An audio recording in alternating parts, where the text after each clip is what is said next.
안녕하세요. 잡슈광입니다. 최근 대한민국이 항공 우주 분야 세계 7대 강국이라는 말이 체감되고 있습니다. 누리호, 다누리에 이어 이번에 고체 연료 시험 발사, 그리고 최근 KF-21 3호기 비행 성공까지 항공 우주 분야에서 여러가지 좋은 소식들이 들려오고 있는데요.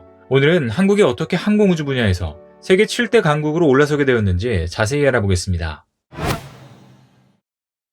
지난 12월 30일 저녁, 전국 각지에서 미상의 비행체를 봤다는 목격담으로 대한민국이 시끌시끌했습니다. 내 눈으로 UFO를 목격할 줄이야. 드디어 침공이 시작된 건가? 북한이 쏜 미사일 아냐? 수많은 시민들이 두 눈으로 목도한 영상과 사진이 SNS와 유튜브에 속속 올라왔습니다.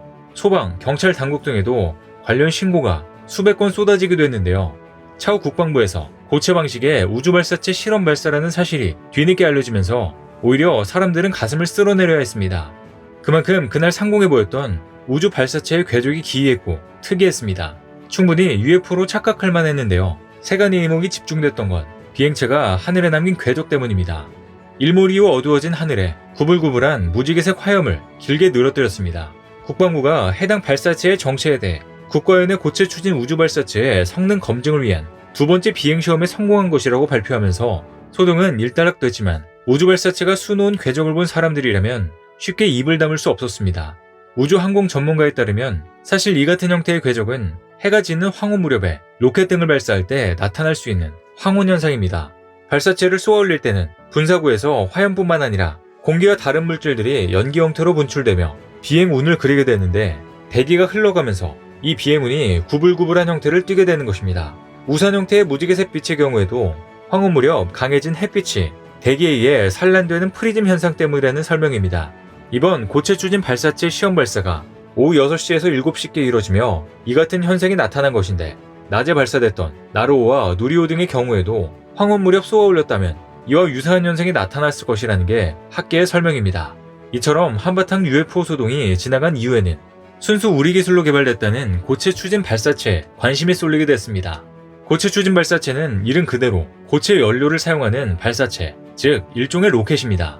2일 국방부는 국방과학연구소 종합시험장 인근 해상에서 실시된 고체 연료 추진 우주 발사체 2차 시험 발사 장면을 공개하면서 지난해 3월 1차 시험 비행 때보다 진일보한 성공을 거뒀다고 평가했습니다.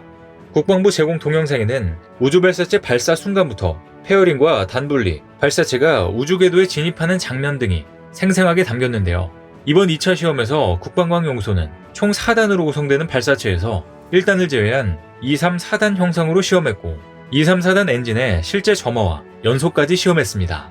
또 페어링 분리, 단분리, 상단부 자세 제어, 더미 위성 탑재체 분리 등 검증도 이루어졌습니다. 지난해 3월 30일 1차 시험 때는 같은 형상에서 2단 엔진만 연소했는데요. ADD가 시험 비행체라고 부르는 이 발사체는 1단에서 3단이 고체 연료로 쓰고 상단부에 해당하는 4단은 궤도 진입 정확성 확보를 위해 추력 제어가 가능한 액체 연료를 씁니다. 국방부는 이번 고체 연료 추진 우주 발사체의 2차 비행 시험 성공은 우리 군의 독자적 우주 전력 건설에 기반을 다지는 중요한 이정표이자 제7대 우주 강국 도약을 위해 진일보한 것이라고 밝혔습니다.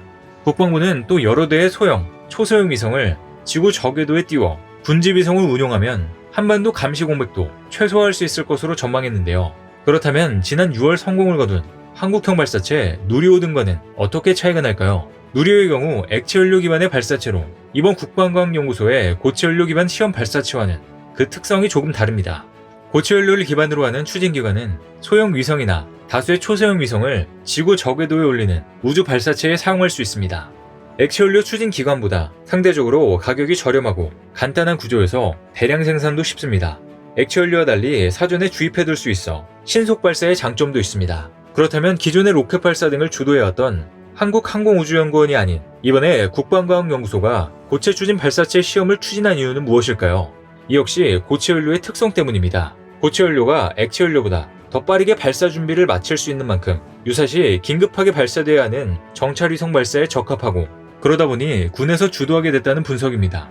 무엇보다 지난해 한미 미사일 지침이 정식 폐지된 이후 대중에게 공개된 첫 번째 시험 발사라는 점에서 주목을 받고 있는데요. 미사일 지침에 따라 한국은 사거리 800km를 초과하는 군사용 고체 로켓을 개발할 수 없었는데 지난해 조약이 폐지되면서 그 제약이 사라지게 된 것입니다. 국방부는 이번 시험 비행이 군사적 목적이 아닌 소형 정찰위성 독자 발사 등을 위한 것이라고 선을 그었으나 시험 성공 이후 우리나라도 ICBM, 대륙간 탄도미사일을 자체 개발할 수 있다는 기대감이 커진 것이 사실입니다. 게다가 고체연료 추진 엔진은 북한도 개발에 집중하고 있는데요. 북한은 지난달 15일 고체연료 로켓 엔진의 지상 분출 시험에 성공했다고 밝힌 바 있는데 엔진 추력이 140톤 포스라고 공개했습니다. 국방부 산하 연구기관 관계자는 우주 발사체를 궤도에 올리려면 140톤 포스보다 훨씬 능가하는 추력이 필요하다며 한국이 개발 중인 발사체 1단 엔진 추력이 훨씬 더 강력하다고 설명했습니다. 이로써 누리호에 이어 고체연료 기반의 발사체까지 시험 발사에 성공하면서 진정한 7대 우주강국으로 올라섰다는 평가를 받고 있는데요. 게다가 지난해 8월 발사된 다누리가 최근 달 상공에서 찍은 지구와 달 사진을 보내오면서 기쁜 소식을 더했습니다. 한국항공우주연구원은 우리나라 첫 달 궤도선 다누리가 촬영한 지구와 달 지표 사진 일부를 공개했습니다. 공개된 사진은 2차 달 궤도 진입 3일차인 지난달 24일 다누리가 달 상공 344km에서 고해상도 카메라로 촬영한 것과 지난달 28일 임무궤도 안착 후 달 상공 124km에서 찍은 것입니다. 이 흑백 사진에는 지구의 윤곽과 구름, 바다 등이 선명하게 촬영됐고 달 지표의 분화구도 담겼습니다. 항우연은 다누리가 새해 첫날인 지난 1일 촬영한 달과 지구 영상도 곧 공개할 예정입니다. 한편 다누리는 지난해 8월 발사 이후 4.5개월간의 항행을 무사히 마치고 지난달 27일 달 상공 100km인 임무궤도에 성공적으로 안착했습니다. 다음 달부터는 다누리에 탑재된 6개의 탑재체를 활용해 본격적인 과학 임무를 수행하게 되는데요. 그리고 이뿐만이 아닙니다. 최근 국산 초음속 전투기 보람의 KF-11의 세 번째 시제기 3호기도 첫 시험 비행에 성공했다는 소식을 알려왔습니다. 그런데 곧바로 이달 중에 KF-11이 첫 초음속 비행까지 도전한다고 밝혀 충격을 주고 있는데요. 방사청에 따르면 KF-11 시제 3호기가 1월 5일 오후 1시 1분에 경남 사천의 제3훈련 비행단에서 처음 이륙해 오후 1시 38분에 착륙했습니다. 최고 속도와 고도는 1, 2차 때와 비슷한 200노트, 시속 370km, 4,600m를 기록했습니다. 공개된 영상을 보면 비행 중 랜딩 기어는 내린 상태입니다.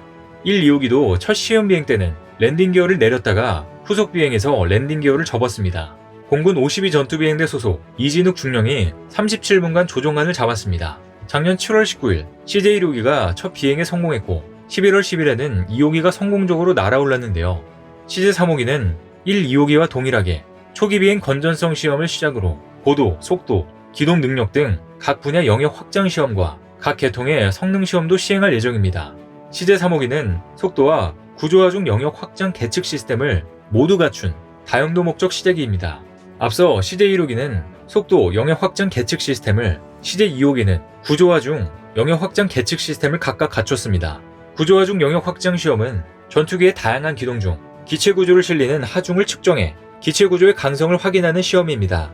CJ3호기의 비행 시작으로 체계 개발 비행 시험에서 큰 비중을 차지하는 속도와 구조 하중 등 영역 확장 시험을 좀 더 원활하게 진행할 수 있다고 방사청은 기대했습니다. 또 3호기의 수직보리 날개는 1, 2호기의 형상과 달리 비행기 4대가 동시에 하늘로 솟아오는 모습을 형상화한 도색이 적용됐습니다. 시제 4호기에서 6호기는 지상시험과 비행시험 준비를 마친 후 올해 상반기에 순차적으로 비행시험에 투입됩니다. 방사청은 2026년 2월까지 2000여 회의 시험 비행을 완료한다는 목표로 개발 일정을 추진하고 있습니다. 이날 3호기 첫 비행까지 5달 반 동안 약 70여의 기록을 쌓았는데요. 이와 함께 방사청과 개발사인 카이는 이달 중 초음속 비행까지 도전합니다. 기상이 나쁘지 않다면 이달 중 초음속 비행에 도전해 성공을 기대하는 것으로 전해졌는데요. 성공한다면 KF-11 개발사의 또 하나의 이정표가 될 전망입니다. 이처럼 한국의 매우 빠른 기술 발전 속도에 최근 한국이 세계에서 가장 강력한 국가 6위로 올라섰다는 분석도 나왔는데요. 미국 US 뉴스 앤 월드 리포트에 따르면 군사력과 경제력, 외교력 등을 함싸는 평가하는 2022 세계에서 가장 강력한 국가 순위를 발표했습니다. 이 조사에 따르면 가장 강력한 국가 1위는 미국이 차지했으며 뒤이어 중국과 러시아가 각각 2, 3위로 집계됐습니다. 4위는 독일, 5위는 영국이었습니다. 그런데 놀라운 것은 바로 그 다음이 한국이 뒤를 이어 프랑스와 일본을 제치고 6위로 랭크됐다는 것인데요. 일본은 지난해 6위였지만 한국과 자리를 바꾸며 2계단 내려선 것으로 나타났습니다. 매체는 한국에 대해선 한국의 첨단 기술, 서비스 기반 경제는 외국인 투자 성공 사례로 OECD 개발 원조위원회 기금의 첫 수혜자가 되었고 이후 이제는 기금 기부자가 됐다며 1960년대 이후 꾸준한 성장과 빈곤 감소를 경험했으며 현재는 전체적으로 세계 최대 경제국 중의 하나다. 세계 최대의 국민 총저축과 외국인 투자 보유고를 보유하고 있다고 평가했습니다. 또 한국 문화는 유교의 인본주의적 이데올로기에 뿌리를 두고 있다고 설명했는데요. 이어 7위에는 프랑스, 8위는 일본, 9위는 아랍에미리트, 10위는 이스라엘 등이 뒤를 이었습니다. 이와 같이 한국은 전반적인 분야에서 순위를 높여나가며 세계에서 가장 강력한 국가 가운데 하나로 손꼽히고 있습니다. 앞으로 한국이 더욱더 빠르게 성장할 수 있길 응원하겠습니다. 오늘 준비한 소식은 여기까지입니다. 댓글을 통한 여러분들의 많은 의견 기다리겠습니다. 시청해주셔서 감사합니다.